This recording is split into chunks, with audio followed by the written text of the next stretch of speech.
DTV? What in the world is DTV? 1983, the Disney Channel is launched. A year into its successful run, you started seeing music videos pop up during the commercial breaks, footage of classic Disney cartoons and animated features set to classic songs from the 60s and 70s, even some contemporary hits. This was essentially Disney's answer to MTV, which had launched just a few years earlier and was dominating.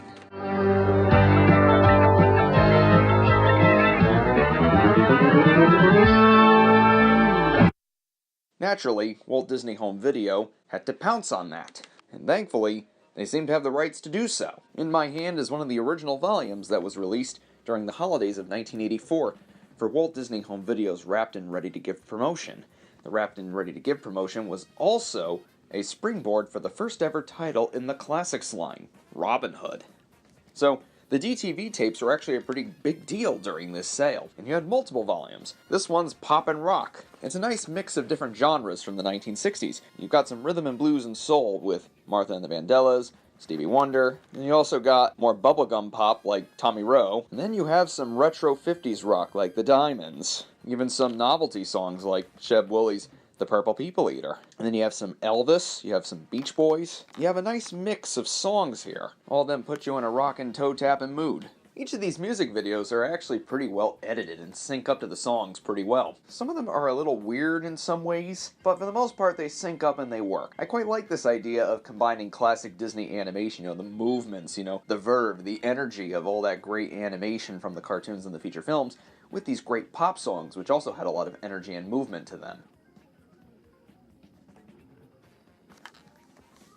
Who would have known that the work of the Disney animators during the 30s, the 40s, the 50s, and even into the 60s, who would have known that their work would sync up so well with these pop and rock songs, all these classics? It's as if it's a pretty cool meshing of classics meeting classics. There is one interesting thing though. A lot of the songs on here are not presented in their original form. You'll notice that those very songs are from the record label Keitel. Keitel specialized in a lot of as seen on TV type compilations, a lot of cheapo compilations made in the 70s and the 80s. Most of them were collections of contemporary hits.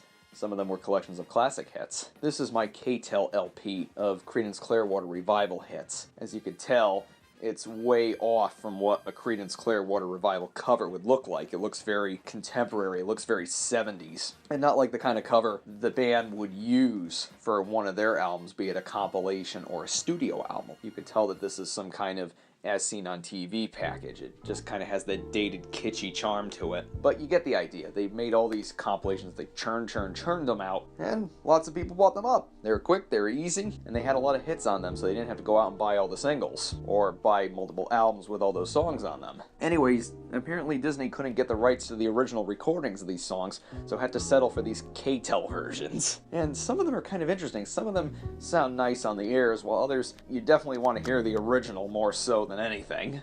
This is most evident on Surf City, which was a big hit for Jan and Dean back in 1963. This Keitel recording, which was probably made around the late 70s or maybe early 80s, you could tell from the production, it just doesn't have that oomph.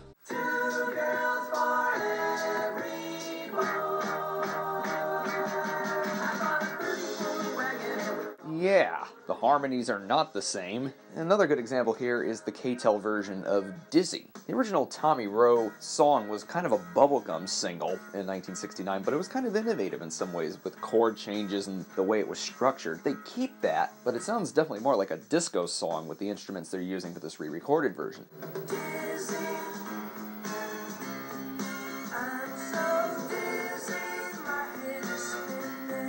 Now, I've always been confused as to why these re-recorded songs existed. I would often surf iTunes for particular artists, and sometimes, probably due to rights issues, the artist's songs wouldn't be on there, the original recordings that they made. But these sort of cheapo-sounding re-recordings would be on there instead. And I was so puzzled as to why that was.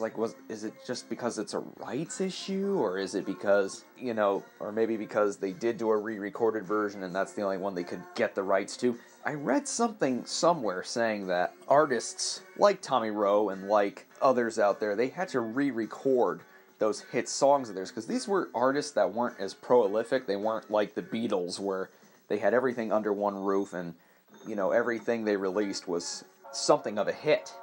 These were artists that had a couple hit singles, and that was it.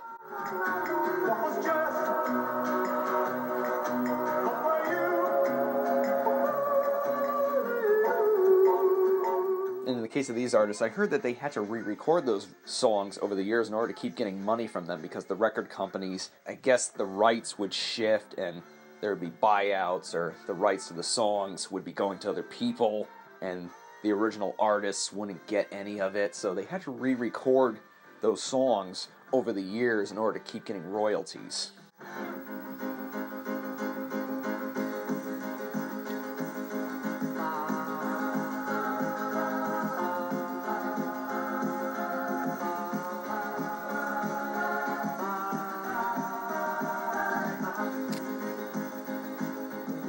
And then send them to the stations to get airplay as well. Or maybe, you know, just for the sake of these Keitel or Keitel-esque compilations. You know, they actually remind me of this record that came in this box. My dad got this box for me many years ago, about 6 years ago, a little over 6 years ago, and in the box were a ton of different records, and one of them was this weird The Beach Boys and Jan and Dean compilation. And I'm looking at this thing, and it's like, Exact Records? Like, this is weird. I mean, the Beach Boys were always on Capitol Records, you know, or Brother Records, and it's like, or Warner Brothers Records, and I was like, and then I gave it a play, and none of the songs sounded like the original recordings. I was like, what is this? Is this like a covers band that's like masquerading as the Beach Boys? Is this one of those, like, you know, sort of cheapo bargain bin LPs where it's like, yeah, look, here's some Beach Boys, here's some Jan and Dean, slap a surf image on the cover, yeah, give us $2. I attempted to do research on this compilation, but no dice. I didn't quite get any background on Exact Records or the company that licensed the music to them, and most of the reviews that I've seen of the thing on sites like Discogs and such, I haven't seen anything mentioning that, you know, the songs are either re-recordings or sound-alike bands doing them instead. But to me, these do not sound like the original Beach Boys recordings, that's for sure. They're either really weird demos, live performances that no one's ever heard, or they're just sound-alike Beach Boy type bands trying to recreate the sound of the Beach Boys. Who knows?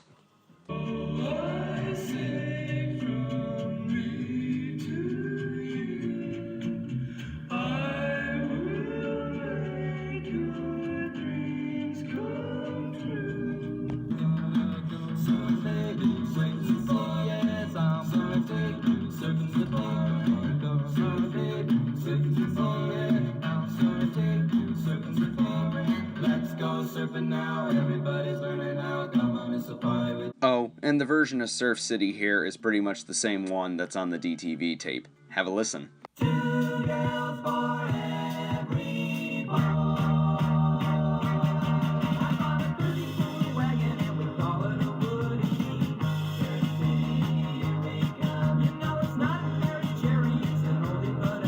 Recorded versions are sometimes interesting to hear. Again, I think Dizzy is probably the best of the re-recorded ones because while it sounds more like a disco song, it still has the same, you know, energy that the original one had. But something like Surf City, no, it doesn't hold up. Thankfully, half of the songs on here are the original recordings. The ones that come from Capitol Records and the ones that come from Motown. And the Motown ones, of course, being Stevie Wonder, you know, the Supremes, Martha and the Vandellas, those are all excellent songs. And I don't think re-recordings would ever do those ones justice because of the production techniques that were used on many of the Motown songs.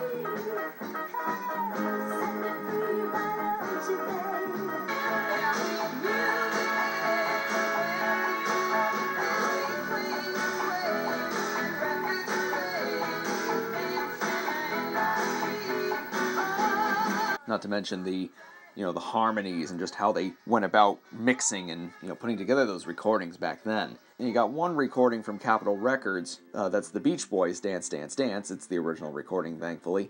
I had enough for the day. I hit the radio dial and turned it up all the way. I got a dance, dance, dance, on the beach really right on the floor. Dance, dance, dance, right there. The stars really hard. Dance, dance, dance, on the beach really hard.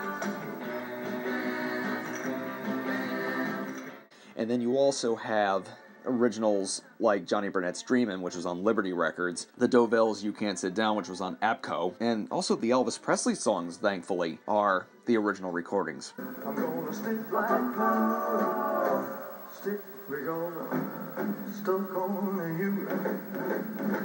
Hide in the kitchen, hide in the hall, ain't gonna do you no good at all. 'Cause one side. Because I think I read somewhere that Elvis songs were not easy to get during the 70s and 1980s. I think a bunch of Elvis songs were planned for American Graffiti but left off because of the cost to get the rights to have those songs in there. But hey, when you're somebody as big as Disney, even in 1984, when corporate raiders were circling Disney like hungry wolves, they still had enough money to get those Elvis songs on there. But yeah, it's a great mix of songs, and I do hope to get more volumes in this series later on. These tapes also have interstitials, which is always a nice addition.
Even if it might have been chasing something that was relatively new at the time, DTV kind of spawned a life of its own. DTV continued in the form of these volumes and also specials, some of which weren't even released on video. To my understanding, you have to get like bootleg DVDs that are sourced from taped broadcasts. It's a shame because some of those are pretty strong and you can watch them on YouTube, or if you're willing to shell out some dough, you can look for them on eBay. That is, if some 90s kids haven't gone on eBay and demanded $50,000 million for them. But long story short, DTV was a success. And you could argue that it's had some spiritual successors, such as Remix, which to my understanding is still being shown on the Disney channels. It's kind of like a spiritual successor to that, but I think the original DTV is the real deal because it works with some real pop classics. It mixes in some surprises as well. Not to mention, back in the mid-1980s, no matter where Disney might have been at the time, they still had the need to use and draw upon their more obscure shorts, their more unknown properties, and I feel that Disney today doesn't really do that. It's as if they forgot that those even happened, or they just don't bother with them.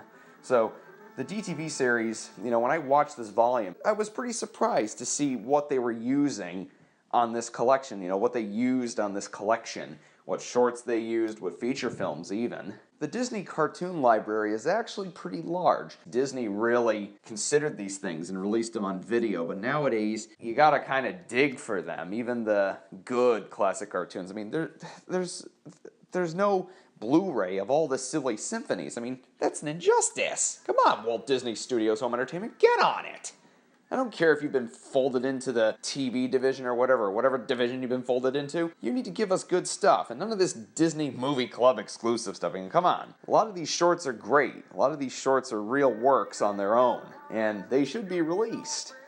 That being said, the DTV series is one of the more interesting chapters of Disney history in the 1980s, and these sets were produced around the time Disney's CEO Ron Miller was on his way out.